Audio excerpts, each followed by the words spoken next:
Uyku apne sendromu olan hastalara biz öncelikle eğer kiloluysa hastalar kilo vermelerini öneriyoruz.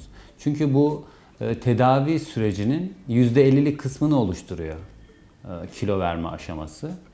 Eğer hastalar zayıf vücut yapısına sahipse daha dirençli oluyorlar açıkçası, tedaviye daha dirençli oluyorlar.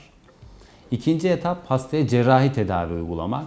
Hastanın cerrahi tedavisinde eğer bir burun patolojisi varsa, eğer bir burnunda kemik eğriliği, septum deviasyonu dediğimiz kemik eğriliği varsa burnunun ameliyat edilmesi, kolimellası retrakte dediğimiz burnu eğer düşükse burnunun bir miktar kaldırılması, açısının düzeltilmesi, eğer içeride bir konka hipertrofisi varsa, etler varsa bunlara radyofrekans dediğimiz cerrahi müdahaleyi yapmak gerekiyor. Bazen polip olabiliyor burunda.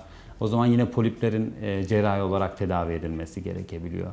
Ama burun tek başına bazen yeterli olmuyor. Çünkü orofaringeal space dediğimiz bademcikler, dil kökünün yağlı olması, yumuşak damağın, küçük dilin elonge olması, aşağıya doğru sarkık olması o alanı, boğazımızdaki orofaringeal space alanını daraltıyor.